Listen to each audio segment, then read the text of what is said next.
Ladies and gentlemen, Mr. Cropper here. We're going to be going over some comments here. Just for fun, we'll just see what that comment is that just came in. Is he not an objectivist? Is he some sort of...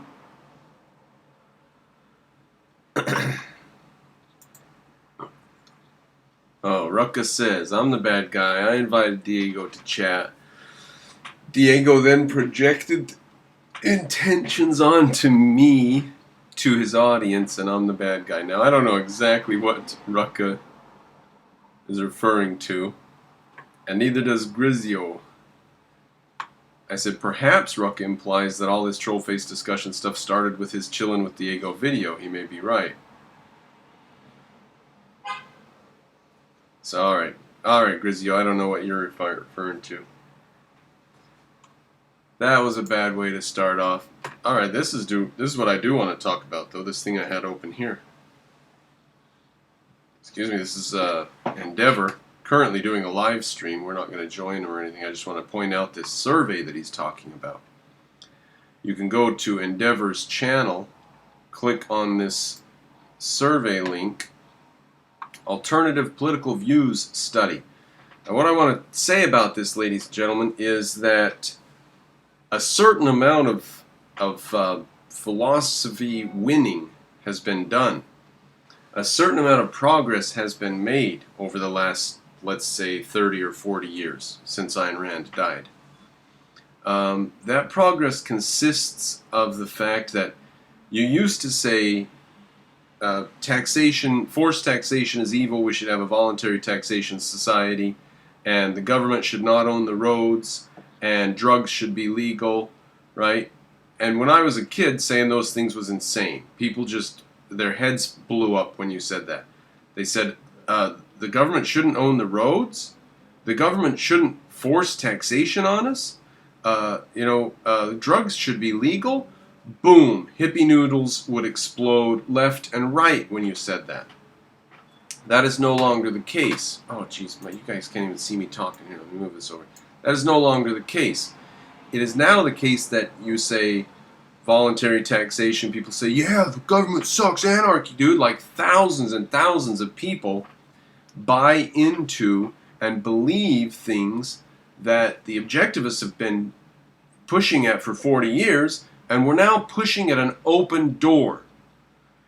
If you're not familiar with that metaphor, think about it for a second. What does it mean to push at an open door? You don't have to push on it, you just open it. It's an open door, guys. Walk through. Just stop pushing on it. Stop arguing with society about whether or not we need to legalize drugs. Drugs are legal in more than half the states. Well, marijuana, all right. Let's start telling them that this is the same thing between marijuana and opium. Quit arguing about the legalization of drugs. We've won that argument. Now just tell them to be consistent about opiates and stuff. Right? By the way, if somebody's going to sell opium, which apparently they're going to, who do we want it to be? Do we want it to be honest businessmen who are held accountable for their actions and are legally liable for their product? Or do we want the government to be involved? So get the government out of it, legalize drugs, let anybody sell them. We make them illegal, and who do they get sold by? Doctors, which are a government-enforced clique. So, there's no way around it. Just legalize the goddamn things. That's our debate right now. Okay? Our debate with taxation right now is, how do we move forward with taxation now that we all agree that forced taxation is a bad thing, and we've got all these nutcase anarchists who want to dismantle society because they don't believe in forced taxation. Taxation is the initiation of force. Where did they get that idea? Ayn Rand. Okay? These doors are no longer locked. We don't have to open them or break them down or pick the lock or whatever. These doors are open. Stop pushing at open doors. Go through the door. Okay? Now, my point is going to be proved here with this alternative political views study. This is Endeavor. And alternative political views, right? Male, female, other. That's going to trigger some people that he doesn't have 90 categories. I just want to show you some of the questions here. Most of them you can just go along with pretty easy. There are very few of them that are like obnoxiously presupposed, that where it's like, oh, well, I'd have to explain this to him, like, for example, people say, are you a Republican or a Democrat? And objectivists say, I'm a radical for capitalism. And they say, well, yeah, but are you a conservative or a liberal? They say, well, I don't really fit with the conservatives because X, Y, and Z.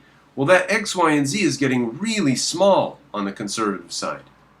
And then you say, I don't really fit with the liberals because, and that is becoming everything the liberals say now. Okay? There's virtually nothing on the conservative side that they say en masse that we dissent to as objectivists.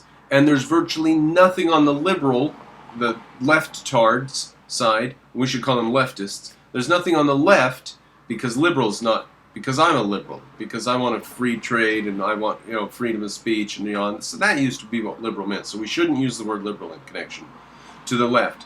And the leftists want a list of things that is completely insane. Now, true, back in the 1960s, the leftists wanted free speech, and the right were in favor of censorship more so than the left or whatever, right? So things have changed a little bit over time, but the left has always been staunchly in favor of the unions and the growth of the unions and the government backing the unions and labor, and against big government and against, big government, big business.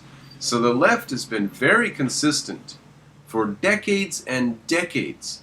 Now, at one point, they wanted more freedom of speech, or what? What was that, in the 50s and 60s? I'm not sure about that. I don't see anything good the left has done. You'd have to name me some good things the left has done. Rucka took contention with my idea that the right is better at capitalism and freedom and individualism. He said, weren't you saying that? Like, own up to it, Cropper. And like, own up to what? The obvious fact that the left is insane and leftist and collectivist, and that the right has a large number of groups that believe in individualism? And you say, well, they're not fully individualist. Why? Because they're not objectivist? They're not going to be. Can you find anybody in this world that has values in common with you?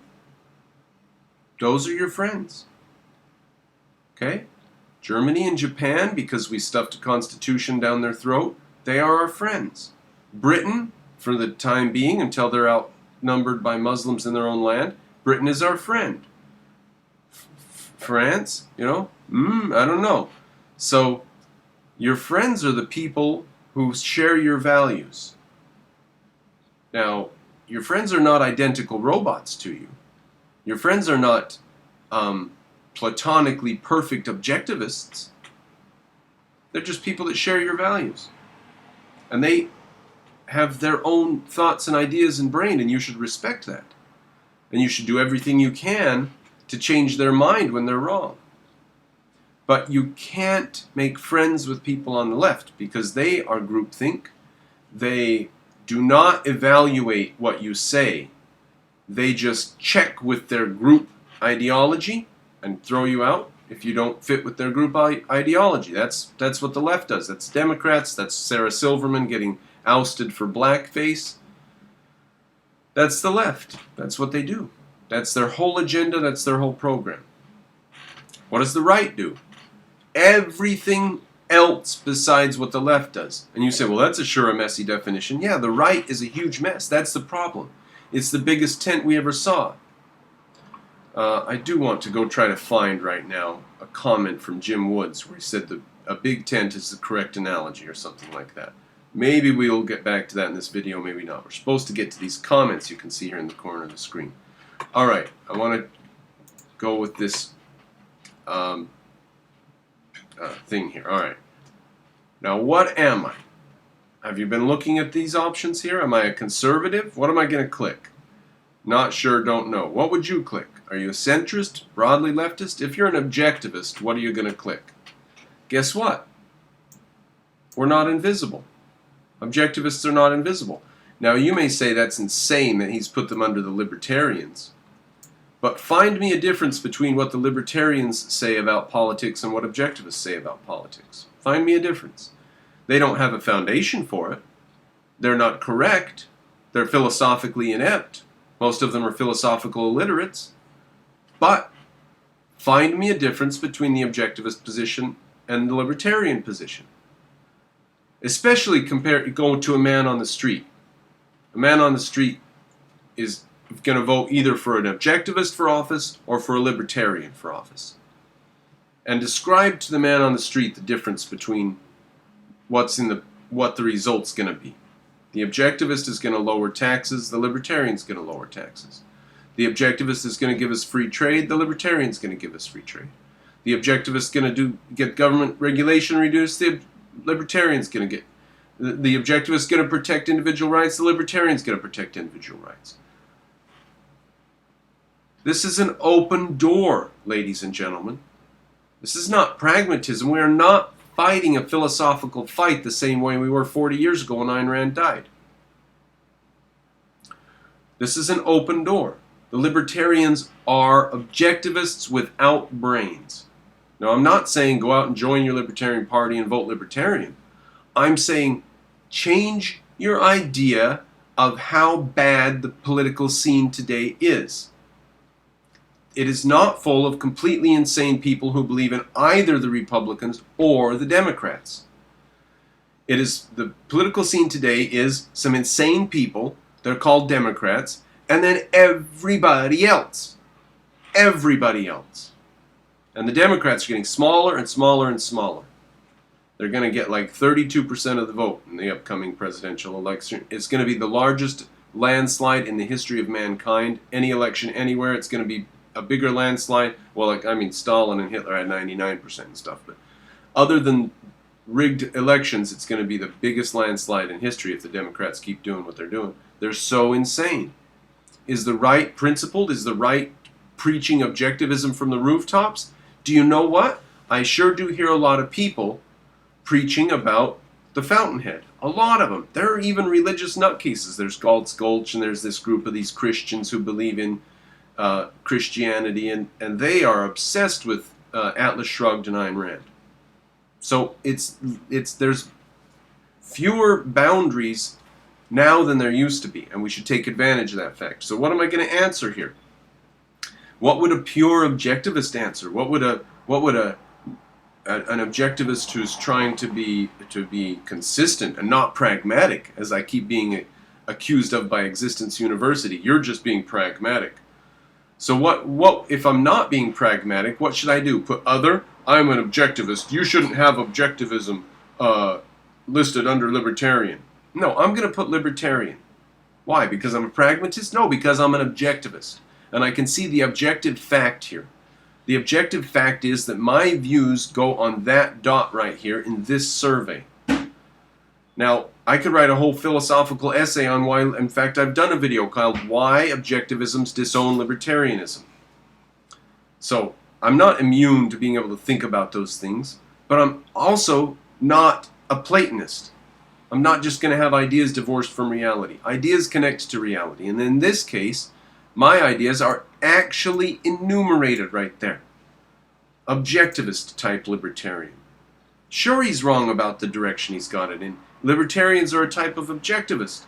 The type that haven't learned the philosophy. Okay? Or maybe, that's a sloppy thought, Mr. Cropper. Oh, go ahead. Tear that apart. But those of you see what I'm saying here, you can see that we've got some work to do now because people accept a lot of the ideas which we're supposed to be trying to spread. Stop trying to spread ideas that everybody accepts and move on to the next step. Let's get going. Okay. Alternative political views study. Out of the following, which best describes your ideal economy? What am I going to say here? Little to no state involvement. I'm going to say laissez-faire market economy. Who's going to take exception to that? Some objectivist, someone who calls himself an objectivist, is going to say, little to no state involvement doesn't objectively describe it. The state's involved in protection of individual rights, not in, Okay. So this guy who wrote the thing's not an objectivist. Maybe he could have said that a little better. Actually, I don't know if he could have. That's about how I would put it. Now, this guy's not an objectivist. What does he know about objectivism? I don't know, but he's not an objectivist, right? How hopeful are you regarding the future? I am. What's your favorite Western architectural era? Now, see, we're getting a little bit off onto other stuff here. I'm going to put classical just because. Accelerationism. Here we go. I'm not going to go over too much what this idea is, but right here, you've got him asking about accelerationism. Who's ever heard of that? And then he wants you to say, is the current situation salvageable and acceleration's unnecessary, or it's unsalvageable? Here's what I say about accelerationism, which means pushing a bad situation and making it worse in order to bring change. I say if you are eligible for government help of whatever, whether it's interest rate reduction for your house, or food stamps, or a loan for your business, or whatever. If you can get something from the government, get it. Because they're going to take more from you in the long run than you ever get back from them. I guarantee that. So get from the government what you can. If everyone who were eligible for these various programs got on them, it would probably cripple the programs. There's probably a lot of people that are eligible for various things, various state subsidies, and they're not taking advantage of them. So if everyone got on there, I think it would push us to change. So I'm in favor of that. Is that accelerationism? What he means by accelerationism, I think, is we can change our society if we let the borders down and let floods of immigrants from abroad come in. And we should do that in order to change society, good or bad. I think that's what he's asking. So that right there we can see that the survey is bizarre. It's going to have kinks in it like that. So on that one, what do? You just say other, don't know, not sure, because it doesn't matter how you answer that. You're not going to be able to read his thoughts about what he means by societal forces, speed them up, conditions for change, radical change, accelerationism, all a bunch of floating nonsense. So what does he mean by that? Freedom of speech. What if I say freedom of speech shall not be infringed at all? When he reads this, is he going to say, well, there is this group that says it shouldn't be infringed at all, but they're clearly insane because we don't allow us to yell fire in a crowded theater. So, there are generally, is this his position maybe? This is not an essentialized position on freedom of speech, right? But if you want to give your say, you can go through and click what you can try to read his mind, all right? The point is that his view of freedom of speech is somewhere way further towards freedom than it would have been 20 years ago. There's less work to do here, ladies and gentlemen. I don't even know what I answered to that. That might have been a bad answer. Capital punishment. I wondered about capital punishment. I thought one thing I came up with was we can only use capital punishment in cases where they admit to the crime, where they admit to guilt, where there's a confession. Only capital punishment there. And then I said, well, that would produce a perverse incentive to never, ever admit to your crime no matter what. Because if you admit to your crime, they kill you. So no one would ever admit to their crimes anymore. So that can't be the measure. So the measure has to be some sort of, really sure evidence for it. And it would have to go, I would think, to a jury. And then you say, well, there seem to be a lot of innocent people. Now we know with DNA, and there have been these people on death row who are exonerated. So I'm being pushed pretty. I'm not being. Nobody's having to push me very hard. I'm finding my way to the position that life imprisonment's probably acceptable. But I don't know. So I don't know exactly where I am on killing people with the state, just because it seems like people do get railroaded, and it seems like a really, really high price to pay. Life imprisonment, I think, might be the best option, possibly, just because if new evidence comes to light, you can't undo a mistake. So, and how can we set down philosophically beforehand any system that can say, just make sure you're really certain before you kill anybody. Make sure you're absolutely certain. You know, there can be no system. So I'm leaning towards the idea that maybe life imprisonment should be the ultimate punishment in a consensual, free individual rights respecting society. Since there's no heaven, there's no undoing it, there's no God to oversee the mistakes. In case we have made a mistake in convicting somebody, let's just keep them alive in case we ever come over evidence that says that it wasn't. Yeah. That's where I'm leaning to. Okay, now let me stop with this survey. I've proved my point that it is the case that we do not need to fight so hard on some of these things.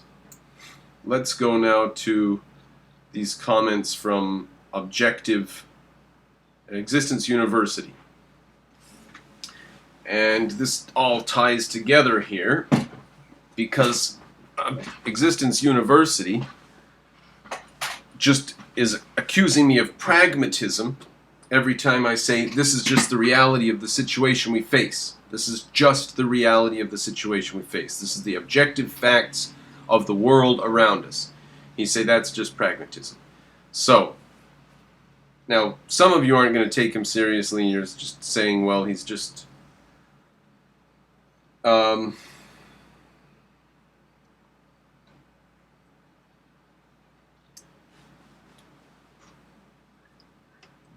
learning. Okay? Some of you are going to say he's just learning. So, okay, fine. Well, let's just discuss it then. He says objectivism isn't about practicing principles. Now, I'm just going to skip to the very last paragraph there because we need to, we're going to anyway. You might say, as many, this is a quote from Ayn Rand, you might say, as many people do, that it is not easy to always act on abstract principles.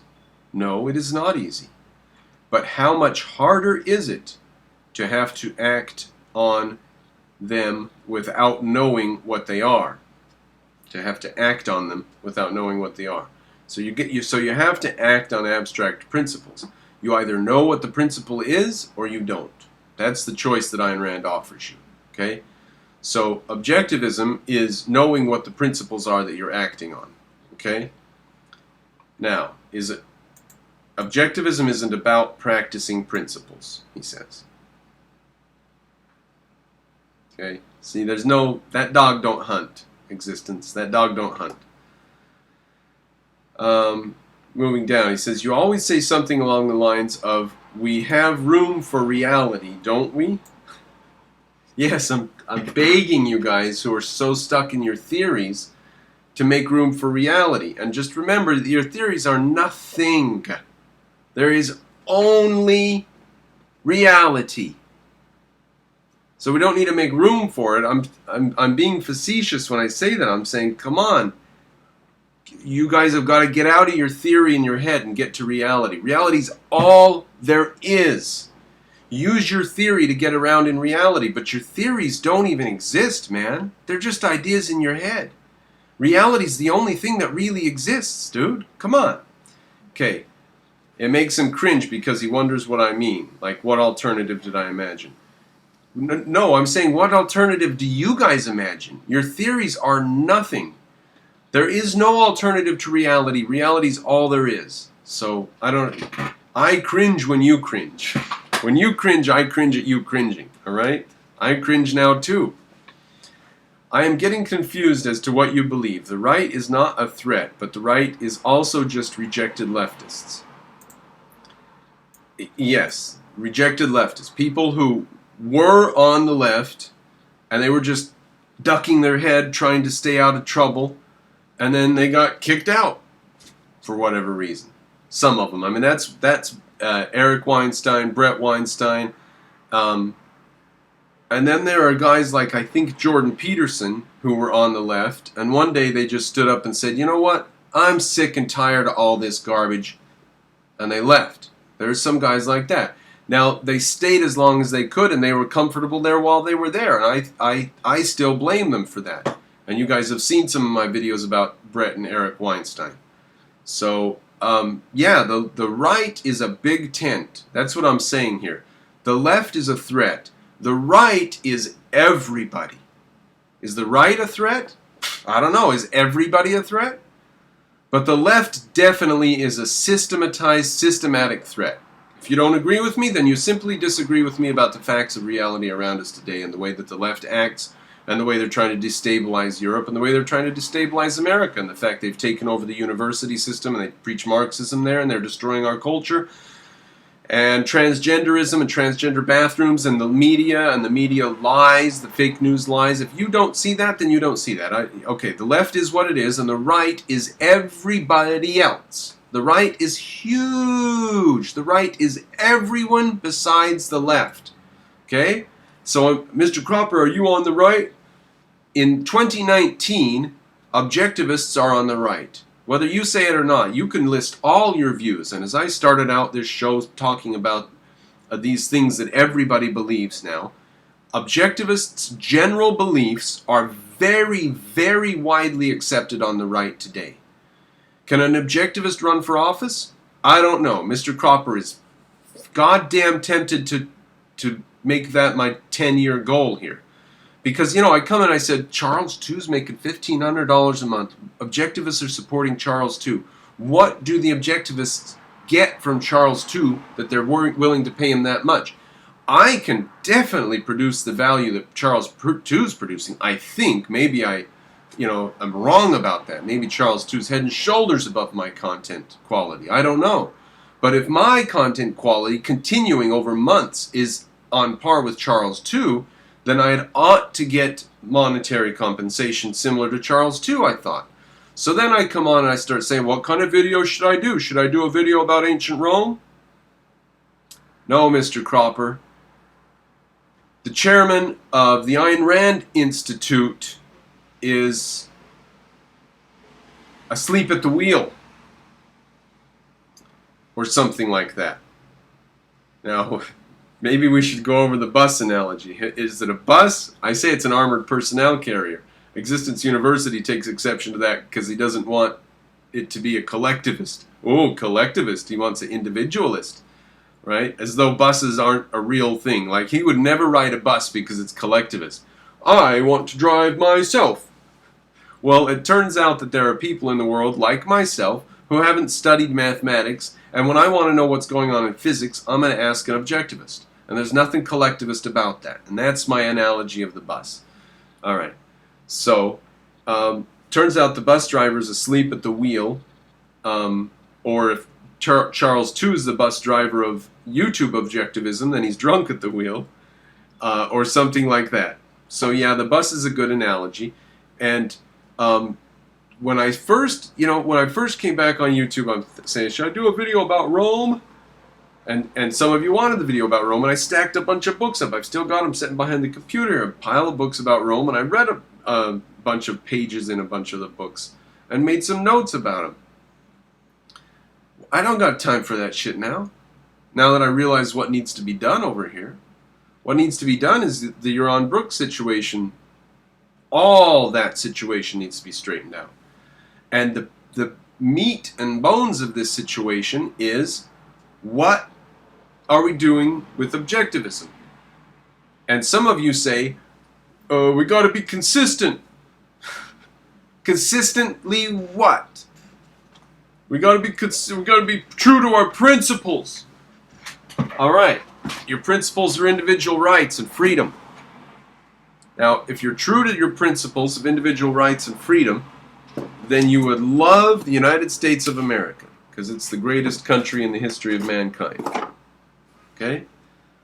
If you're not true to individualism and freedom, then you could support anybody you want. The left, you could even be on the right and support Christian conservatism on the right. And that's what a lot of you are afraid of. And you're afraid that there's white nationalists. What is a white nationalist? You're on Brooke. Do you mean racists? Because if you mean racists, then say racist. Just say the word racist. That's a polluted word now, isn't it? Mr. Cropper's a white nationalist, but I'm not a racist. I'm just a nationalist. I'm a jingoist, if you want the worst, best word. I'm a jingoist. Why do I have his chat showing? Do I need to have his chat showing? So, Mr. Cropper is a jingoist for the United States of America. He's a nationalist for the United States of America. And he has white skin. Ooh. You know, some of my best friends are black. I love saying that sentence. Oh, you know, Candace Owens, Sheriff David Clark, Thomas Sowell, Larry Elder, and, you know, at least two of those four are religious. And I take great exception to their religiousness. Great exception. And what are you going to be left with at the end of the day when you've got all these conservatives who have won? I'm going to be left with a bunch of people who understand some of the basic principles, and those are the principles on which I ally with them. And then they're going to have to listen to me the whole time because they've piled on for freedom of speech, baby. That's part of the wagon I'm in. Any wagon I join is going to have freedom of speech. So you say, some of the people in that wagon have different views than you on some fundamental things. And they're going to have to listen to me bitch and moan at them every second of this journey.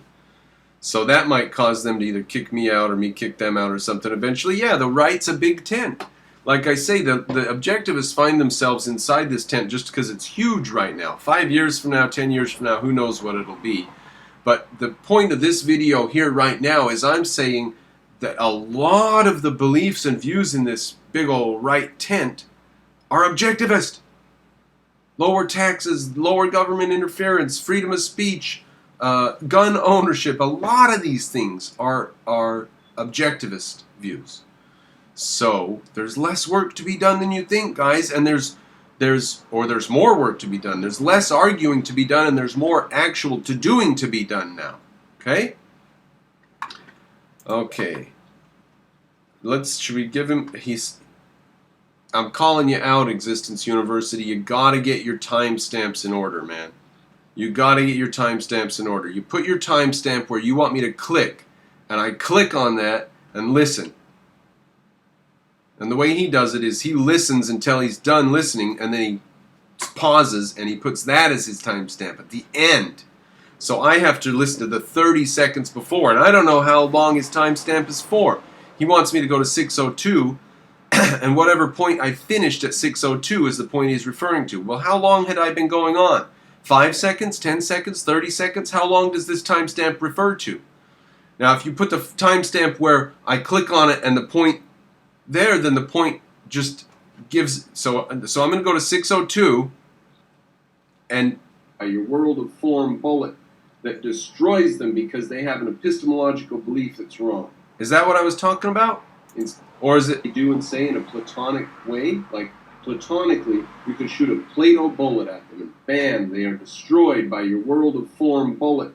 I think that's what he was referring to. Which one is it? I made a point before and after the 6:02 mark. Now I don't know what to... And he says, his question is, what the fuck are you talking about? Right? What are you talking about, Existence University? Which form? Which bullet? Which Platonistic bit? So, what am I talking about? You'll just have to judge for yourself. It was just a funny analogy. But, you gotta get your timestamp shit in order, buddy. Alright, 6:24. Or are you just talking ideas? I'm an objectivist. I'm not a pragmatist. So take notes. See? 6:24. I don't know what does this timestamp refer to? Freedom of speech, freedom of the press, freedom of religion, and gun ownership. What are we talking about? Are we talking about a real reality here or not? Or are you just... What are we talking about? Are we talking about a real reality here or not? See, that is what he's referring to in that one, is the ending at 6:24. Dude, get your shit in order. I cannot. I have to go through so much effort to figure out what the hell you're even talking about with your timestamps. All right. Now there was some more. Oh, this is a good one. Objectivists want to be so consistent they forget they have to pick up a hammer and build something. Existence University doesn't like that. He says that's not inconsistent to objectivism. Hell, that's the foundation head. What? So I'll spare you all of it except this last bit here.